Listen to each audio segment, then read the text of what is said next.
Did I just give you the impression that I have my life together?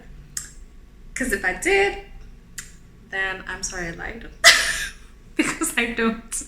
But I really want to.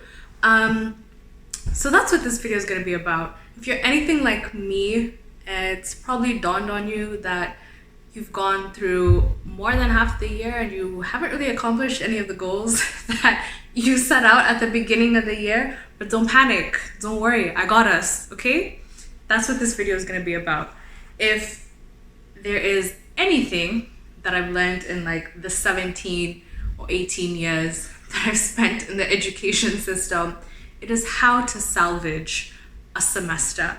If you know what I mean? Like, you started off, you were like, I'm gonna have a 4.0, but things are not looking that great, you know? Your midterms weren't so good, but you still wanna finish strong. That's what I'm gonna show you how to do. So stay tuned. If you're interested in that, like, comment, subscribe. Definitely comment, because I want to make friends. Let's chat. And yeah, let's get into it. So one of the first steps that I'm taking is to reevaluate what is actually important to me at this moment in time. So I know you thought I was going to say, oh, step one, let's look back at the goals that we set at the beginning of the year. No. We're not going to do that. What I actually think is one of the most important things is to first act like it's the beginning of the year, set up what it is that you care about at this moment in time. I'm not going to lie to you. I don't have some of the same goals that I did at the beginning of the year. And so I think it's really important to take time right now to assess what I actually care about. What is it that I would think is essential at the end of this year for me to have achieved? So that is what I'm suggesting as a first step. Don't mind me if I kind of like glance at the side, just looking at my laptop so I don't forget the steps that I want to mention. Yeah, for me, I think it's really important that you treat this exercise as sort of like a self-reflection, and then you'll use it to compare to the goals that you set at the beginning of the year. Are things aligning? What do I still care about? For those ones, of course, you want to keep them on the list. Maybe there's some things that you kind of forgot about, which means you probably don't care so much about them. And you might think that for those ones, I think it might be best to cut them off the list. We don't have that many months left in the year, so I think it's really important right now to hone in on what we actually still care about. And so the reason that I think that this is a really important step is because our priorities change. We change. Our circumstances change. So I find it really difficult to believe, unless it was like a pivotal goal for you, it's something that is like fundamental to the person that you see yourself becoming. But if it's not, if it was something that isn't really that detrimental for you, chances are you probably don't feel the same way as you did at the beginning of the year. We start off the year with a lot of hype, right? We want to become the biggest, baddest, best version of ourselves possible. We want to do all the things and be all the things, but it's not possible. That's not how life goes, right? So I think this is the most important exercise. You are putting yourself in a position to reevaluate what your current priorities are.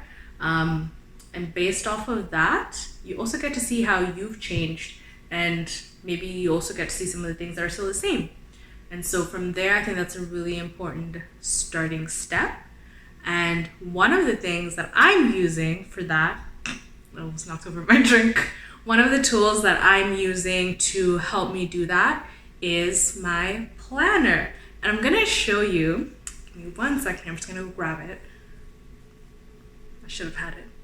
One of the tools that I'm using to help me do this first step of reevaluating what it is that I think that's important to me at this moment in time is this really cool planner that I got from Amazon, just to sort of give you a summary or a little synopsis.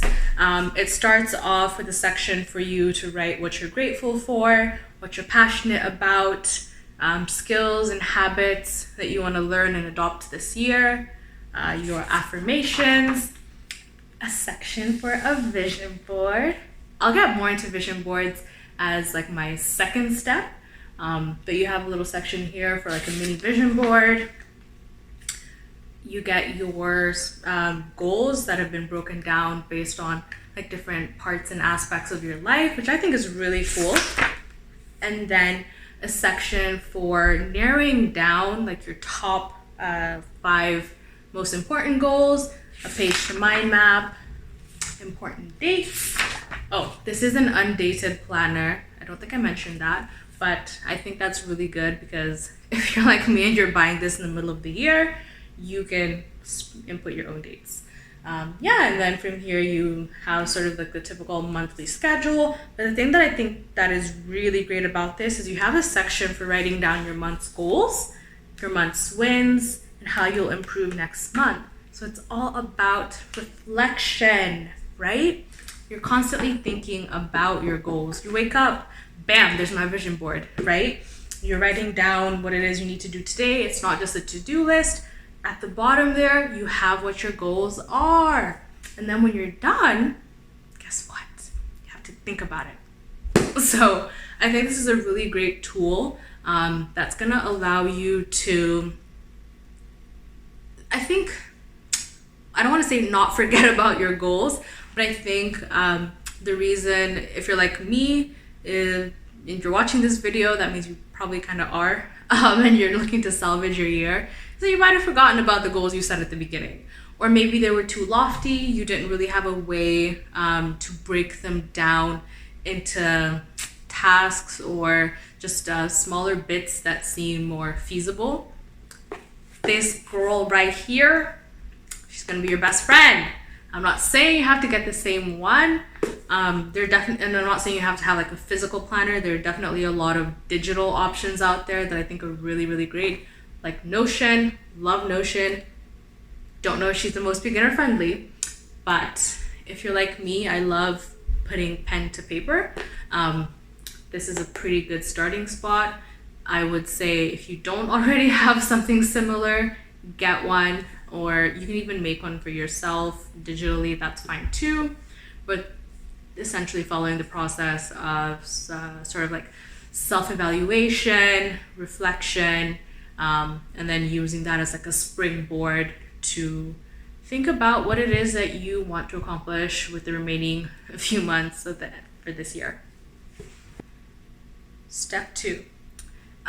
For me, I'm a really, really visual person. And I really believe in out of sight, out of mind. And that is why I have decided to embark on this little like arts and crafts project.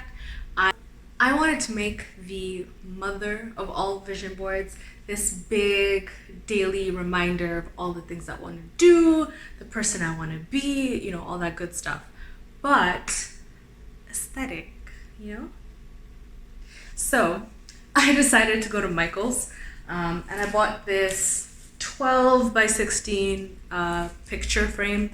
Essentially you can put like artwork in it, blah, blah, blah. So what I have planned for this bad boy is printing out my pictures and things and words that I want to go in my vision board. I'm going to just put it in here collage style, and it's going to be in this cute little frame. And I think it's going to look really nice. I'll show you guys the sort of finished product at the end. And I think it's going to go really nicely in my room.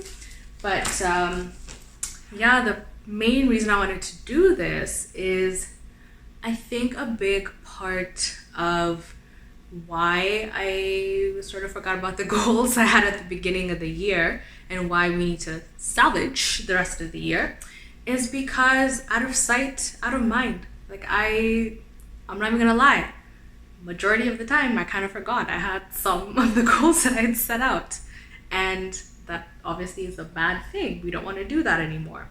So we've got the planner, but I want a constant visual cue that is going to serve as a reminder every single day when I wake up, when I go to bed, of what my goals are. And I think it's going to be a great motivator. Also, I thought I might, I guess, if anybody is interested in seeing how that went, I'll insert like little itty bitty of a clip showing my making the vision board process and also like the finished product. But yeah, I think it's gonna be really fun, so I'm excited about that. And yeah, that's it for the second step.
Step number 3.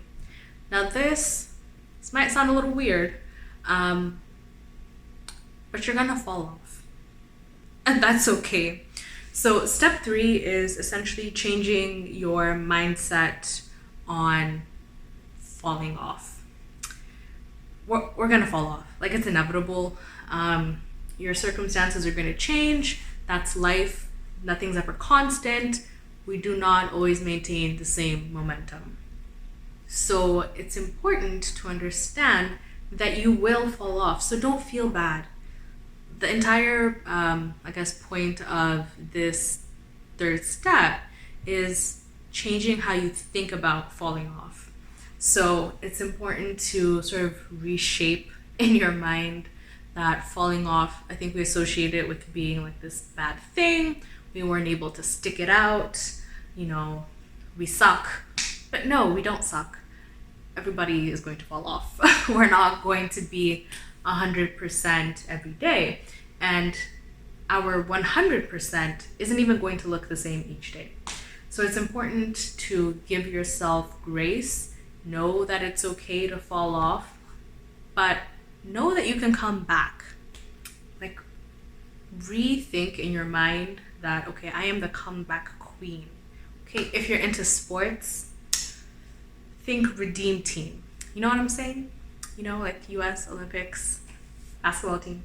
Anyway, the point is, it was always comeback season. You need to have confidence in your ability to stage the greatest comeback in history.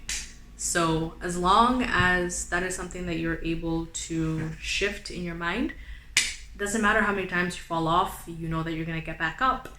As cliche as that sounds, I know, but it's true. You just have to have confidence in your ability to always get back up. So I think that's an important third step.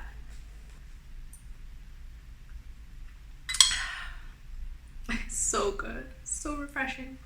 Anyway, the fourth thing that I wanted to talk about, and you can think of it as like a fourth step, is creating routines. And yeah, everybody has a routine, but I mean specifically centered around the goals that you're trying to achieve. So for me, one of the things that I really, really, really want to focus on And it wasn't actually really a goal of mine at the beginning of the year. Um, at the beginning of the year, most people's health goals, I think, are usually centered around like fitness, losing or gaining weight, just trying to become stronger, leaner, etc. Which also are mine. But as the year has sort of gone by, I'm at the point where I'm thinking more and more about my sleep hygiene and the quality of sleep that I am getting. And it sucks. So that's one of the things that I want to fix. I'm looking to establish a sleep routine or evening routine that will help me improve the quality of my sleep. I will let you know how that goes. Really interesting thing is, I know I thrive off of routine. We all do as humans. We're naturally very habitual creatures. It's our thing. We're just wired that way. So I don't really have the most extensive evening routine at this point. It's kind of just like 20 minutes before I go to bed. I brush my teeth, I do my skincare, like I put my bonnet on and I enter my bed, I scroll on my phone a bit, and then I sleep. And then I wake up in the morning and I'm exhausted. And not even just waking up in the morning, I wake up consistently throughout the night and I don't sleep through the night. And I used to be able to do that. So that's become a really important goal for me. I'm now at the point where I've identified that this is a new goal that I care about and I want to create a routine around this. So one of the things that I have learned is really important for establishing routines is implementing or switching out like one or two things at a time and not overwhelming yourself with things.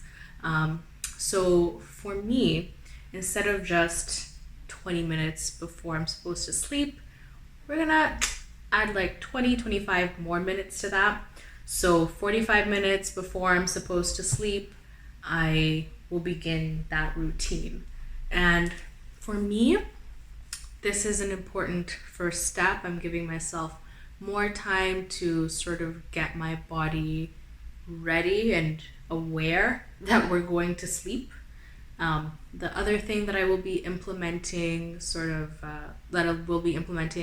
into this routine is lighting, minimizing or dimming my light a couple hours before I'm supposed to sleep, sort of getting my circadian rhythm on track. Like I want my body to know, okay, we're going to bed.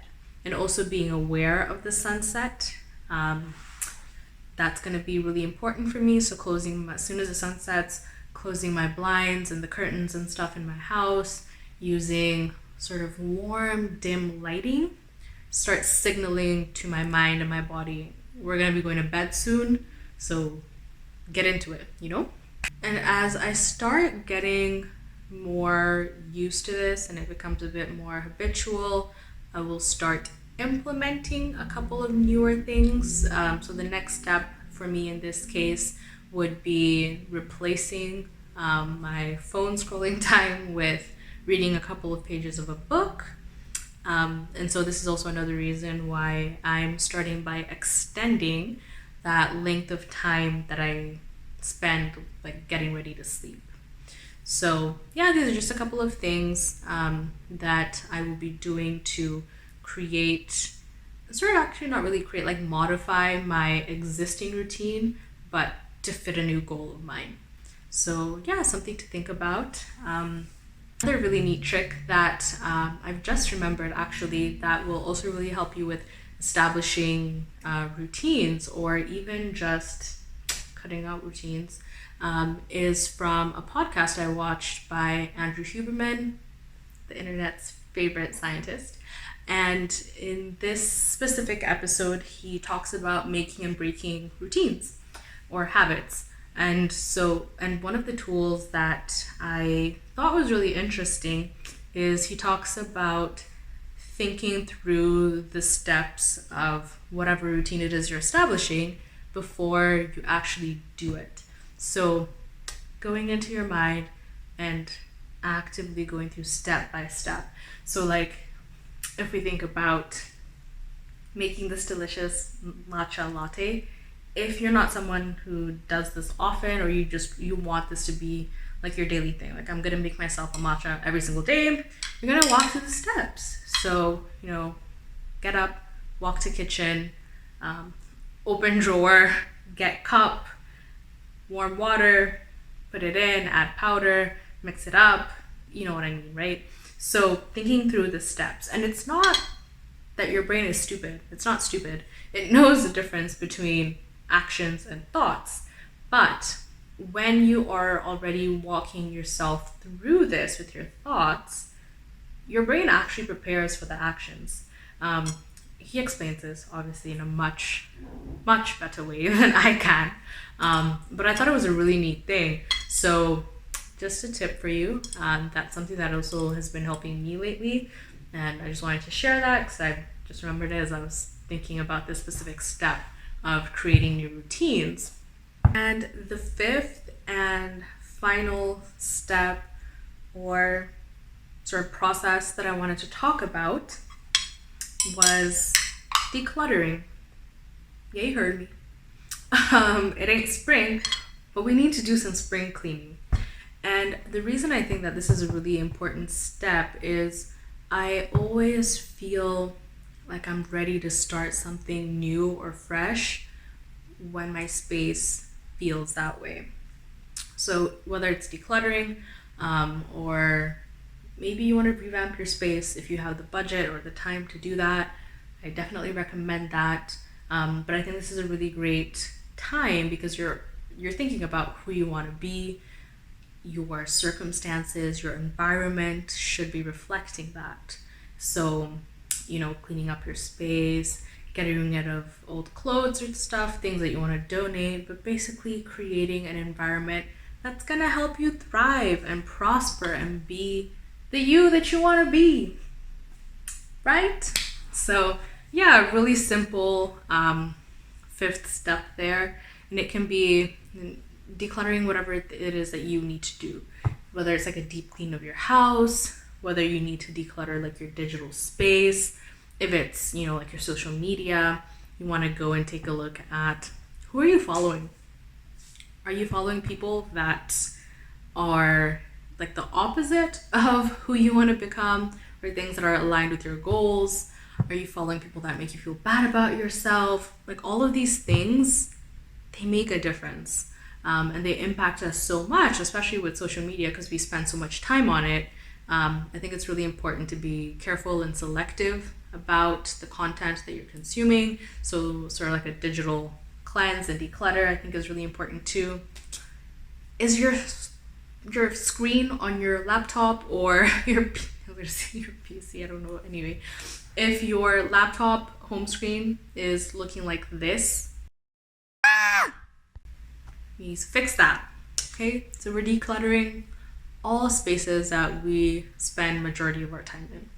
And yeah, that's it from me. I am closing off this video. I hope we have taken away some neat tips and stuff that will help us salvage the rest of the year.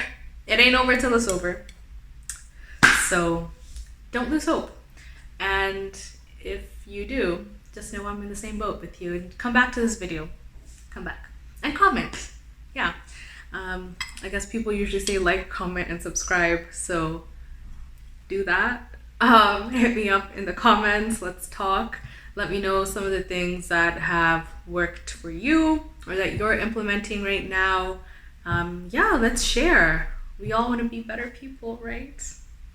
Okay. Well, thanks for watching. See you next time. Bye.